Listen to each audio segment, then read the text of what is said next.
இன்றைய சிந்தனை, இந்த ஜோதிடத்திலே நாங்கள் பார்க்க வேண்டிய சில முக்கிய விடயங்கள் உண்டு.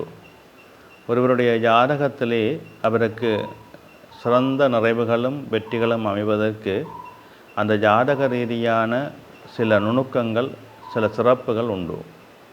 அதிலே குறிப்பாக ஒருவருக்கு நல்ல உச்சத்துக்குரிய பலாபலங்கள் அமைவதற்கு அவருடைய லக்னம், ராசி, அவருடைய பிறப்பு திகதி, அந்த மூன்றோடு சேர்ந்த கிரகங்களுடைய சம்பந்தம் மிக முக்கியமானதாக அமையும்.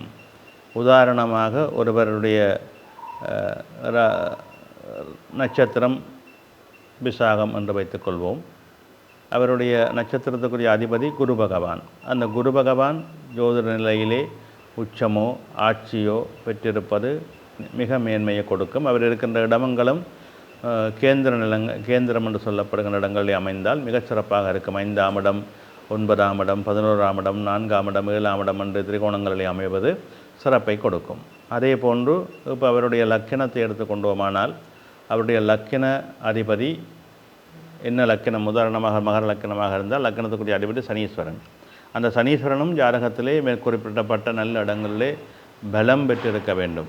சனீஸ்வரனுக்குரிய சிறப்பு இடங்களாக 6ஆம் இடம், 8ஆம் இடம் மிகச்சிறப்பு இடங்களாக அமைகின்றன.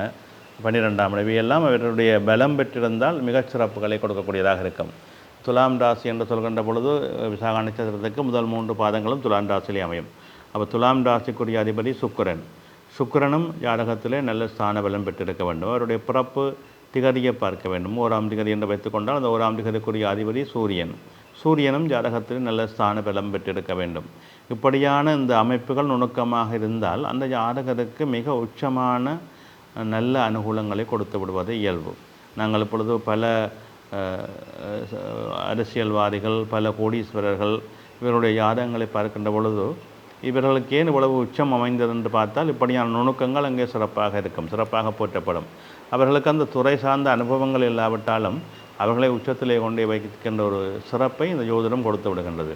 அது இயல்பாக ஜாதகத்திலே அமைகின்ற அமைப்பு. அது அவருடைய பூர்வ ஜென்ம பலன்கள் என்று தான் சொல்ல வேண்டும். நல்ல பலாபலங்களை பெற்று பிறக்கின்ற நாங்கள் பூர்வ ஜென்மத்திலே நல்ல புண்ணியங்களை செய்திருந்தால், நல்ல அனுகூலங்களை செய்திருந்தால் அதற்குரிய பலன்கள் அடுத்த ஜென்மத்திலே கிடைக்கும். மனிதனை ஆறறிவோடு அவன் படைப்பதை சிந்தித்து செயல்படுவதற்கு, நல்ல முறையிலே சிந்தித்து செயல்பட்டால் அந்த மனிதனுடைய மறுபிறப்பும் மிகச் சிறப்பானதாக அமையும் என்பதிலே மாற்று கருத்தில். எனவே ஜாதகத்திலே இந்த 3 நிலைகளும் முக்கியத்துவம் வாய்ந்ததாக அமைகின்றன. 3 நிலைகளில் முக்கமுடைய அதிபதி கிரகங்கள் சிறப்பாக அமைந்துவிட்டால் அவருடைய ஜாதகம் வெற்றி ஜாதகமாக, யோக ஜாதகமாக, சமூகத்திலே அந்தஸ்துள்ளவர்களாக அவர்களை உயர்த்தி விடுகின்றது என்பது மாற்று கருத்துக்கு இடமில்லை. நன்றி.